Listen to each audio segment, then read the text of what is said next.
Starting next week at the Paramount Theater, you'll see that rollicking comedy smash hit Paleface, starring Bob Hope, America's favorite comedian, and lovely Jane Russell. Boy, what a pair! Listen now to this classic moment from an audience participation human interest program.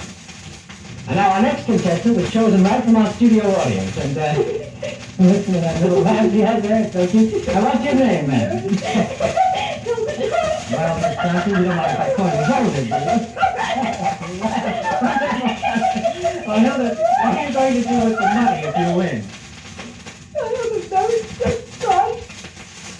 Listen to this disc jockey's introduction to Montavani's Lazy Gondolier.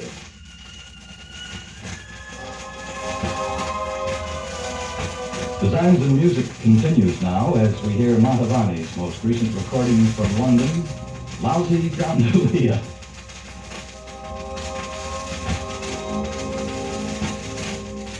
Let's listen now to a commercial for McPeter's Funeral Parlor. Your loved one can receive no finer care than that offered by McFuneral Peter Parlor. And now we switch you to police headquarters downtown for further developments on the Mary Harkness case. This is Police Sergeant Edward O'Reilly. The parents of Mary Harkness have asked the police to search for their daughter, who has been missing since 6 p.m. yesterday.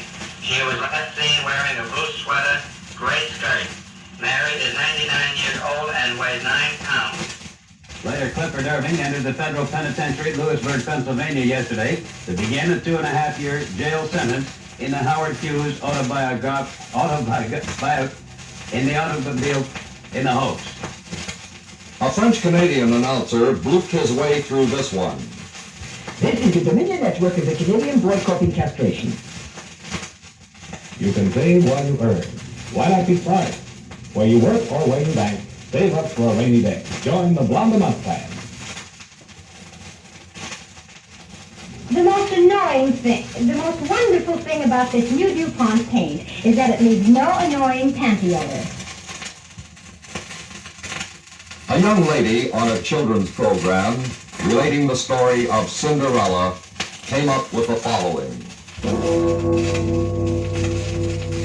Suddenly, Cinderella looked up at the clock. It was striking 12. As she ran from the palace, she dropped her slipper.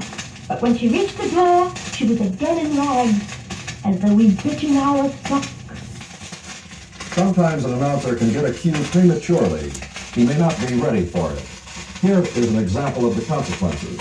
In Washington, General Bradley's speech today was one of several interesting news developments dealing with our military defenses. Here's a summary by Gunner Back.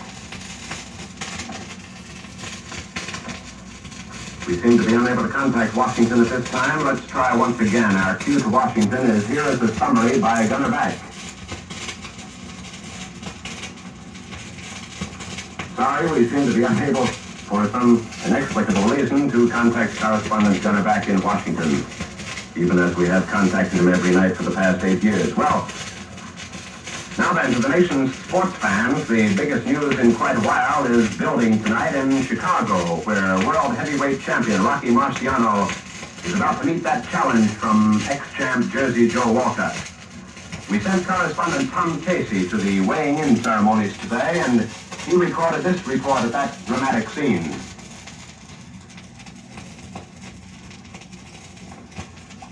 Well, Mother told me there would be days like this. Shall we try once again for Chicago? Calling Tom Casey in Chicago. Our cue is this report at that dramatic scene.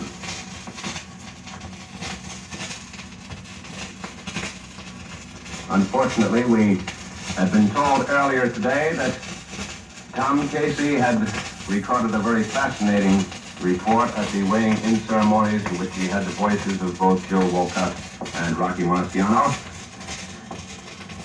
Let's see what else we have in the news to talk about this evening on a memorable headline edition, at least to me. Suppose we come back to you in just a moment or two. On this cue, I'll be back in a minute with more news. Headline edition.